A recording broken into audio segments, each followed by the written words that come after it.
Attention, good morning to all and welcome to all my friends, students in physics class by Dr. Hamid sir. दोस्तों, today our topic is limitations or demerits or drawbacks of dimensional equation.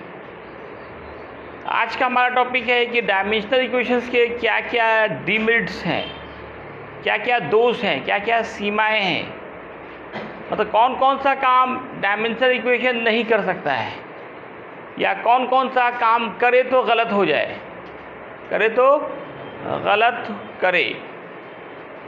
सीमाएं उसी को बोलते हैं कि कौन कौन सा काम वो नहीं कर सकता है, या उसी को डिमेरिट कहते हैं कि कौन सा गलत काम कर रहा है, कौन सा गलत काम कर। आप लोग बता सकते हैं कुछ, कोई गलत काम करता है ये डायमेंशन?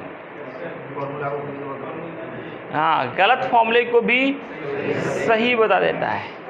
एक आपने देखा था फॉर्मूला था ना, ऐसा ut + 1/8 at²। ये गलत फॉर्मूला है। फॉर्मूला में हाफ at² होता है, लेकिन गलत फॉर्मूले को भी क्या बताता है, ये सही बता देता है। कोई बदमाश आदमी है, गुंडा है, चोर है, लोग पुलिस क्या करता है, उसको पैसा लेता है, छोड़ देता है कि नहीं सही आदमी है। तो ये क्या है, गलत आदमी को सही बताना एक बहुत बड़ा डिमेरिट है।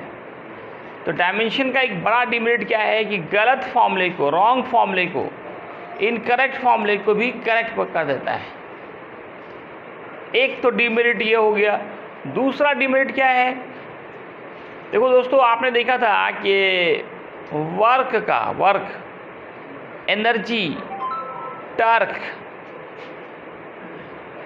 हीट, इन सब का एक ही डायमेंशन था, ml² T−2। अब हम आपसे एक सवाल पूछते हैं कि 4 आदमी का एक ही मोबाइल नंबर हो जाए, 4 आदमी हो और चारों का मोबाइल नंबर सेम हो जाए, तो प्रॉब्लम होगा कि नहीं होगा? होगा ना, प्रॉब्लम होगा ना जी, कन्फ्यूजन होगा। किसको लगाइए किसी और को, लगेगा किसी और को। 2 का भी सेम हो जाने में बहुत प्रॉब्लम आता है। तो आपने इस तरह के ढेरों क्वांटिटी देखे होंगे जिनका डायमेंशन सेम होता है। तो अब डायमेंशन देखिए, आप कंफर्म होकर नहीं कर सकते ये फला क्वांटिटी है। आप देखिए इम्पल्स मोमेंटम, दोनों का डायमेंशन सेम था। दोनों का डायमेंशन क्या था, ml/T−1। दोनों का डायमेंशन सेम है। अब कहीं डायमेंशन लिखा है तो आप कंफर्म होकर नहीं कर सकते हैं कि अब ये इम्पल्स है कि ये मोमेंटम है। इसलिए एक बड़ा डिमेरिट है कि एक ही डायमेंशन एक से ज़्यादा फिजिकल क्वांटिटी को रिप्रेजेंट कर सकता है। और देखिए, आपको मैं कुछ काम करने बोलूँ, आप उसमें से कुछ काम कर पाए, कुछ नहीं कर पाए। नहीं कर पाना क्या है, डिमेरिट है। डायमेंशन से हम लोग फॉर्मूला निकालते थे, अच्छी बात है, फॉर्मूला निकाल सकते हैं, लेकिन इसके डिमेरिट्स भी हैं। सारे फॉर्मूले नहीं निकाल सकते बाबू। आप नीचे क्या देख रहे हैं, सब लोग इधर देख रहे हैं, आप नीचे देख रहे हैं, कहाँ खो गए हैं? क्लास में आइए, सीधा बैठिए। डायमेंशन से फॉर्मूला निकालते हैं, ये अच्छी बात है, अच्छा काम कर रहा है, लेकिन सारे फिजिकल क्वांटिटी का फॉर्मूला नहीं निकाल सकते हैं। सिर्फ वैसे ही फॉर्मूले निकाले जाते हैं जो मल्टीप्लाई और डिवाइड में हो, जो सब्सट्रैक्शन में है, प्लस माइनस में है। वैसे फॉर्मूले डायमेंशन के मेथड से निकाले नहीं जा सकते। एक और डिमेरिट है कि आपने देखा कि बहुत सारे ऐसे क्वांटिटीज़ हैं जिनका कोई डायमेंशन ही नहीं होता है, डायमेंशन होता ही नहीं है। मतलब डायमेंशन सभी तरह के फिजिकल क्वांटिटी का एक्सप्लेनेशन नहीं कर पाता है। Can't explain all physical quantities. बहुत सारे ऐसे क्वांटिटीज़ थे जिसका m0, L0, T0 लिखते थे, उससे कुछ पता ही नहीं चल रहा था। तो डायमेंशन जो है सारे ऑल फिजिकल क्वांटिटीज़ की भी एक्सप्लेनेशन नहीं कर पाता है। और फिर आपने देखा था कि कोई भी डिजिट को वो कुछ समझ ही नहीं पाता है उसको। वो डायमेंशन के लिए डिजिट है ना, काला अक्षर भैंस बराबर, वो कुछ समझता ही नहीं, उसको सीधे गायब कर देते हैं हम लोग। पाई है, ट्रिग्नोमेट्रिकल फंक्शंस हैं, इन सब के बारे में वो कुछ भी नहीं बता पाता है। तो किसी के बारे में कुछ भी नहीं बता पाना एक बड़ा डिमेरिट है। एक बड़ा क्या है? डिमेरिट है। तो दोस्तों ये सब डिमेरिट्स थे किसके? डायमेंशनल इक्वेशन से। इसको डिमेरिट दोष कहिए, सीमाएं कहिए, अवगुण कहिए, बात एक ही है। ये क्वेश्चन कभी लिमिटेशंस का के पूछ सकता है, कभी डिमेरिट्स का के पूछ सकता है, कभी ड्रॉबैक्स का के पूछ सकता है कि what are the drawbacks, what are the demerits, what are the limitations of dimensional equation. Dimensional equation पूछिए या डायमेंशन पूछिए या डायमेंशनल फॉर्मूला पूछिए, ऑल आर सेम थिंग्स। तो आइए हम लोग उन सारे लिमिटेशंस को एक एक करके लिख लेते हैं। पहला क्या है कि डायमेंशन कांट या डायमेंशनली चेक्ड इक्वेशन, चेक किया गया equation may be wrong,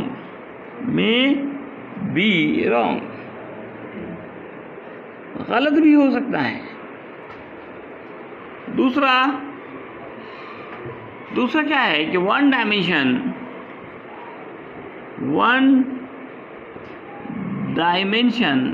can represent, दिखला सकता है, दर्शा सकता है, रिप्रेजेंट मोर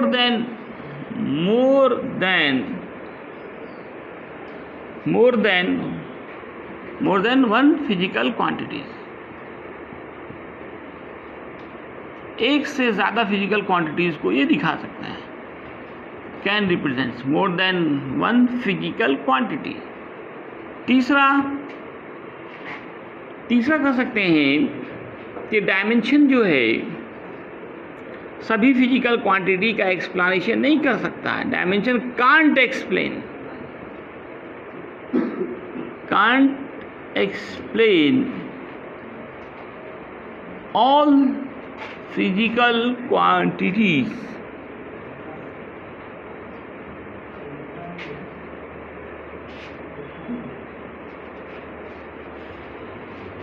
सभी फिजिकल क्वांटिटी को एक्सप्लेन नहीं कर सकता, व्याख्या नहीं कर सकता है। Dimension with the help of dimension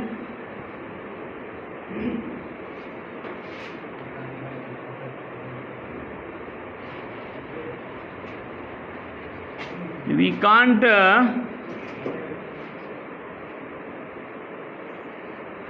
obtain, प्राप्त कर सकते हैं,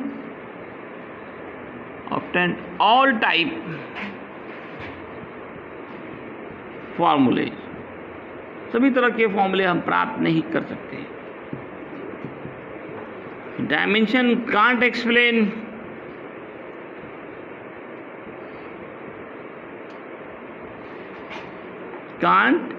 किसको? Digits, trigonometrical functions,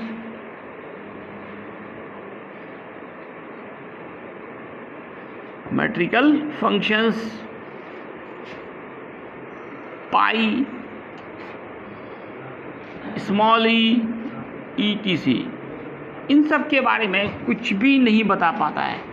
can't explain digits, trigonometrical functions, pi, small E. तो ये सारे डिमेरिट्स हैं किसके, क्या लिमिटेशंस हैं डायमेंशनल इक्वेशंस के। डायमेंशनल इक्वेशन बोले या क्या बोले, या डायमेंशन या डायमेंशनल फॉर्मूला या डायमेंशनल फॉर्मूला।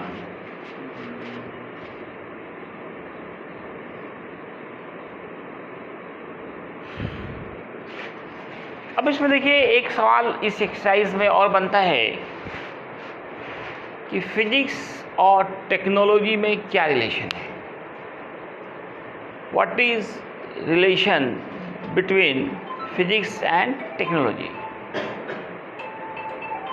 तो फिजिक्स और टेक्नोलॉजी के बीच दोस्तों एक बहुत ही क्लोज रिलेशन है, एक बहुत ही गहरा संबंध है। सारे के सारे टेक्नोलॉजी फिजिक्स के ही देन है। आप कुछ भी, ये मोबाइल किसका देन है? फिजिक्स। ये फैन, ये LED बल्ब जो दिख रहे हैं या कोई भी बल्ब, फिजिक्स का। इंटरनेट, इलेक्ट्रिसिटी के बिना आप जीना मुश्किल हो गया लोगों का, ये किसका देन है? फिजिक्स का। आपके घर में फ्रिज है, एसी है, कूलर है, ये सब किसका देन है? फिजिक्स का। रेडियो किसका देन है? फिजिक्स का। टीवी किसका देन है? फिजिक्स का, है ना। हवाई जहाज फिजिक्स का, रॉकेट फिजिक्स का, है ना। Heater, geyser, electric motor, dynamo, ये सब की सब किसके हैं? किस पे बेस्ड है? फिजिक्स के सिद्धांतों पे आधारित है। और इन सब का स्टडी कहाँ करते हैं? फिजिक्स में करते हैं ना। शायद ही कोई टेक्नोलॉजी ऐसा हो जो फिजिक्स पे डिपेंड नहीं करता हो, इसलिए बिना फिजिक्स के कोई टेक्नोलॉजी नहीं। आप कह सकते हो कि बहुत ही क्लोज रिलेशन है इसके बीच, टेक्नोलॉजी और फिजिक्स के बीच। फिजिक्स नहीं होता तो आपके पास कोई टेक्नोलॉजी नहीं होता, ना बल्ब होता, ना फैन, ना हीटर, ना आयरन, ना गीजर, ना मोटर, ना रॉकेट, ना प्लेन, ना बस, ना ट्रक, कुछ भी नहीं होता, कोई इंजन ही नहीं बनता, है ना। इंजन भी किसका देन है? फिजिक्स का ही देन है। और ये सब चीज़ें किस पे चलता है ना? इंजन से ही ना चलता है। ये एक बाइक ले लो, बस ले लो, कार ले लो, मोटर ले लो, सब किससे चलता है? हीट इंजन है। ये सब क्या है? Heat engine. हीट इंजन के बारे में कहाँ पढ़ते हैं आप? टेक्नोलॉजी क्या है? टेक्नोलॉजी क्या बोलते हैं? साइंस पे से जो है हम लोगों को जो टेक्निक मिलता है, मतलब किसी चीज़ को इन्वेंट करने का, किसी चीज़ को आविष्कार करने का, किसी नए नए चीज़ों का आविष्कार करने का जो है ना आपको टेक्निक मिलता है। टेक्निक से क्या बन गया? टेक्नोलॉजी बन गया। टेक्निक से क्या बन गया? टेक्नोलॉजी। तो टेक्नोलॉजी और फिजिक्स में क्या है? बहुत ही गहरा संबंध। सवाल यही है, आपको लिख के लाना है। क्या लिख के लाना है? राइट रिलेशन किसके बीच? Between physics and technology. तो टेक्नोलॉजी क्या करता है? हमारे जीवन को आसान बनाता है, मुश्किल काम को, टफ काम को, मुश्किल काम को आसान बनाता है। कौन? टेक्नोलॉजी। टेक्नोलॉजी ना पहले अगर आपका फैन नहीं चलता था, हाथ से पंखा चलाते, मुश्किल होता था, है ना। पैदल जाते थे आप कहीं से तो मुश्किल होता था, है ना, टाइम ज़्यादा लगता था। तो अब आप बाइक से जाते हैं, कार से जाते हैं तो टाइम कम लगता है। तो टेक्नोलॉजी क्या करता है? आपके काम को आसान है ना। पहले लालटेन जलाना पड़ता था, है ना, सही से दिखता नहीं था, तो अब आप बल्ब जलाते हैं तो आसानी हुई कि नहीं हुई? टेक्नोलॉजी आपके जीवन को क्या करता है? सुखमय बनाता है, आसान बनाता है, मुश्किल काम को आसान, टाइम का बचत करता है, टाइम का सेफ, एनर्जी सेव करता है। जो काम 10 आदमी मिलकर करता है, टेक्नोलॉजी वो काम अकेले करता है ना। टेक्नोलॉजी वह है जो क्या करता है? हमारे जीवन को सुखमय बनाता है, मुश्किल काम को आसान बनाता है, समय का बचत करता है, एनर्जी को बचाता है। वही क्या है? टेक्नोलॉजी है। तो सारे के सारे टेक्नोलॉजी जो है वो सब के सब किस पे आधारित है? फिजिक्स पे ही बेस्ड है। तो हो जाएंगे आप लोग से, है ना। खुद से लिखने का कैपेसिटी पैदा कीजिए। तो आप लोगों को लिख के लाना है what are the relation between physics and technology. चलो लिखो इतना।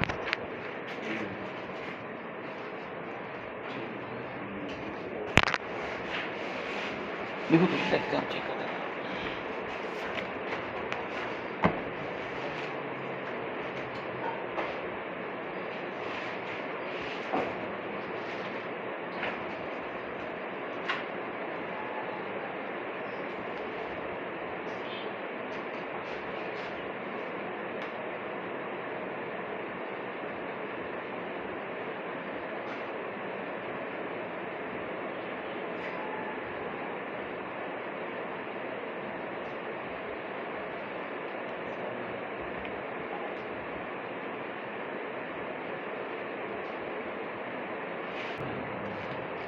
ठीक है, ऑन।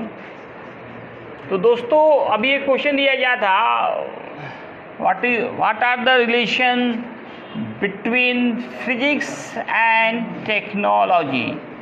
फिजिक्स और टेक्नोलॉजी में क्या रिलेशन है? तो बहुत सारे रिलेशन हैं, लगभग सारे के सारे टेक्नोलॉजी फिजिक्स पे ही बेस्ड हैं। There are very close relation, closed relation. Close मतलब बंद नहीं है, नज़दीक का है, निकट संबंध। क्लोज रिलेशन का हिंदी बोलेंगे निकट संबंध। किसके बीच? Between physics and technology. Technology, each and every technology, वालेकुम सलाम, each and every technology are based upon, ये बेस्ड है किस पर? प्रिंसिपल ऑफ फिजिक्स, प्रिंसिपल और laws of physics.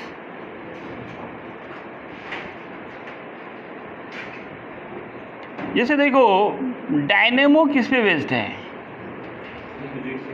Dynamo is based upon किस प्रिंसिपल पे बेस्ड है? 10th में पढ़ा ना तो लोग dynamo. Anyone? Dynamo is based upon electromagnetic induction. Electromagnetic induction के प्रिंसिपल पे बेस्ड है। आपका ये फैन है, बल्ब है, हीटर है, आयरन है, all are based upon law of conservation of energy. Law of conservation of energy. इन सब में एक एनर्जी दूसरे एनर्जी के फॉर्म में कन्वर्ट होता है, बदलता रहता है। आपका जो रॉकेट है, रॉकेट किस सिद्धांत पे बेस्ड है जी? रॉकेट इज बेस्ड अपॉन, कुछ भी तो 10th सब भूल गया। रॉकेट इज बेस्ड अपॉन, बोलिए, law of conservation of momentum. Law of conservation of momentum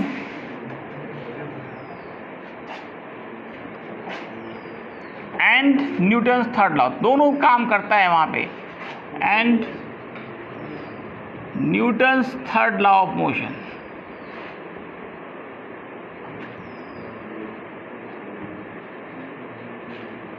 third law of, इधर घुमाओ थोड़ा सा, पे बेस्ड है। कोई भी देखो एरोप्लेन किस पे बेस्ड है जानते हो? Is based upon Bernoulli's theorem. 11th में ही पढ़ना है, based upon Bernoulli's theorem. Radio, television, mobile, fax, internet are based upon, ये सब किस पे बेस्ड है? इलेक्ट्रोमैग्नेटिक वेव पर। और इलेक्ट्रोमैग्नेटिक वेव कहाँ पढ़ते हैं? फिजिक्स में। इलेक्ट्रोमैग्नेटिक वेव का खोज नहीं होता तो इसमें से कुछ भी नहीं होता आपके पास, ना रेडियो होता, ना टीवी, ना मोबाइल, ना फैक्स, ना इंटरनेट। सभी किस पे बेस्ड हैं दोस्तों? इलेक्ट्रोमैग्नेटिक वेव पर। एक ऐसा वेव होता है जिसके लिए कोई मीडियम नहीं चाहिए, वो इलेक्ट्रोमैग्नेटिक वेव होता है। तो रेडियो टीवी में देख रहे हैं, बिना किसी मीडियम के ही आप देख रहे हैं सिग्नल्स, वेव्स एक जगह से दूसरी जगह जाते हैं। ये 12th में आपको इलेक्ट्रोमैग्नेटिक वेव के बारे में पढ़ना है। बर्नौलीज थ्योरम 11th में ही पढ़ाई होगी। आपका जैसे फ्रिज, एसी, फ्रिज है, रूम में एयर कंडीशन है, ये सब किससे बेस्ड है? आर बेस्ड अपॉन, है ना, laws of thermodynamics. Laws of thermodynamics. तो ऑल इंजन्स, जितने भी इंजन हैं, जितने भी गाड़ी के इंजन्स हैं, all engines are based upon,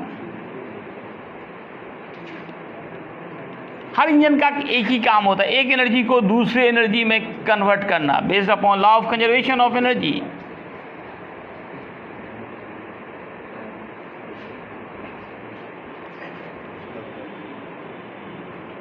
ये इलेक्ट्रिसिटी भी किसका देन है? इलेक्ट्रिसिटी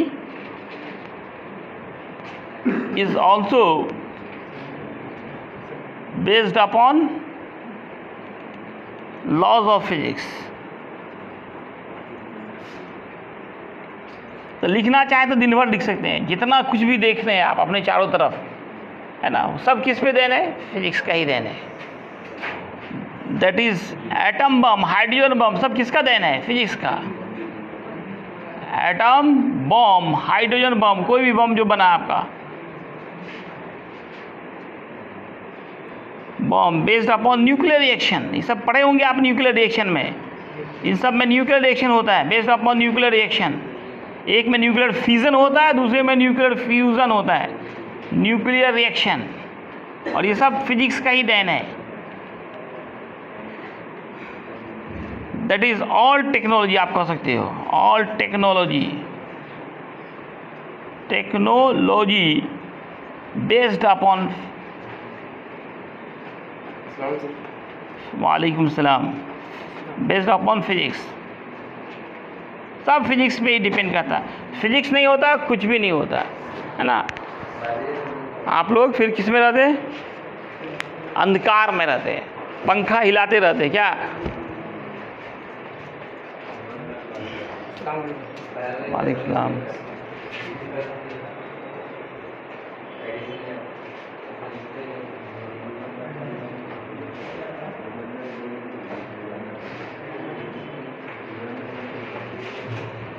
देखो लास्ट में देख लेना अच्छे से, नज़दीक से करके दिखा रहे हैं,